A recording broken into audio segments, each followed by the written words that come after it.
All right, here I am again at the New York Times Travel Show, and I managed to drag Claudio Lorenz of Interhome away from his booth, and to speak also with Marzia Bortolin of the Italian Tourist Board. And we're going to be talking about slow travel, and that's why I brought Claudio over. Now, Marzia, were you aware that like more than 50% of travelers to Europe prefer to stay in alternate housing, like a villa or a rental home or their family, as opposed to a hotel? Well, what I can say is that people are certainly changing their habits, and especially when we talk about families traveling together or groups of people traveling together, they prefer to go and stay in a villa rather than staying in a hotel. What do you think that is?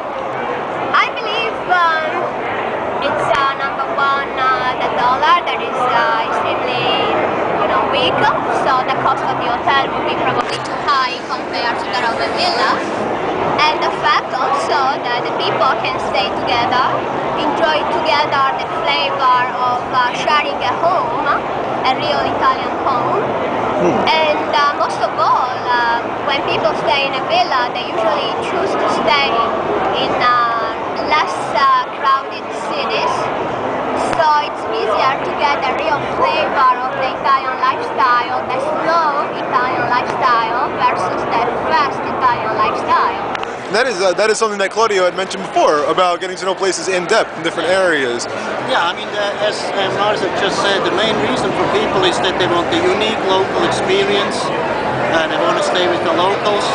They want to be in a state put area where they can do, day trips and experience a region like Tuscany, for instance, or the Amalfi Coast more in depth. And for us, obviously, Italy is the #1 destination by a long shot. We have about 4,500 properties there, and also to stay in a villa or maybe even in a castle or in a Roman apartment or a Florence apartment is very intriguing to people because it makes them feel a little bit like, okay, for at least a week or two I stayed. I live like the Romans do. Exactly. Yes, Yeah, absolutely.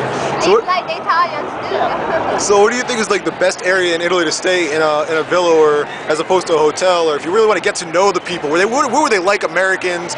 Where will you get to see the best of everything? It's very difficult to say that because Italy is it's unique.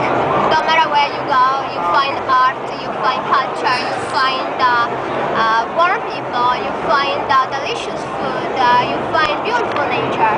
So it's up to the people to choose the destination.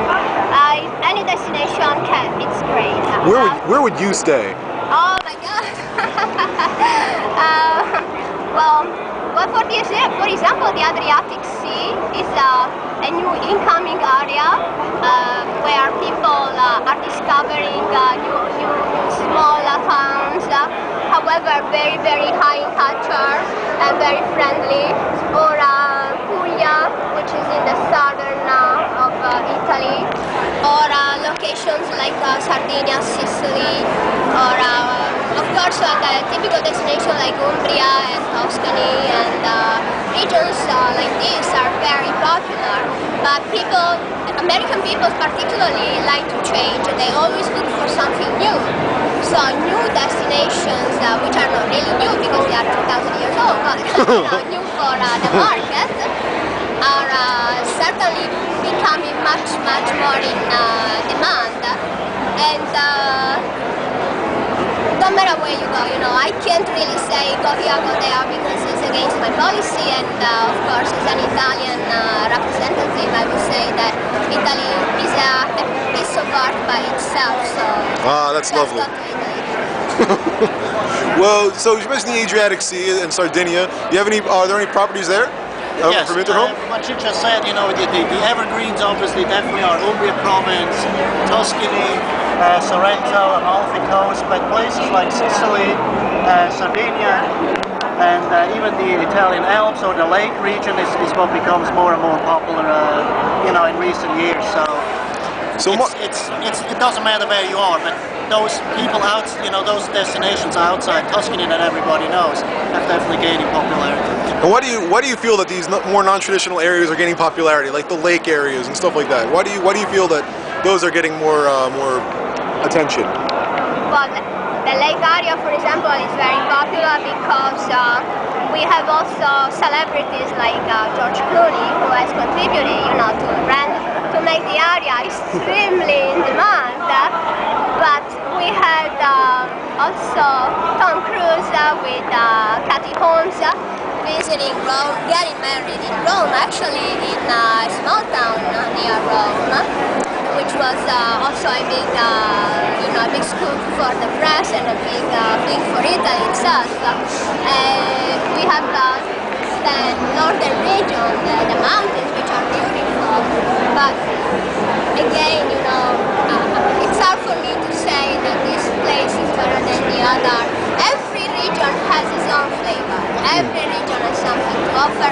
Every little town, every village has something to offer. Give me a tip. If I were going to travel to Italy tomorrow, if I were going to pick up and go and I was going to stay for a week in Sardinia, tell me something that I should know that most Americans wouldn't realize.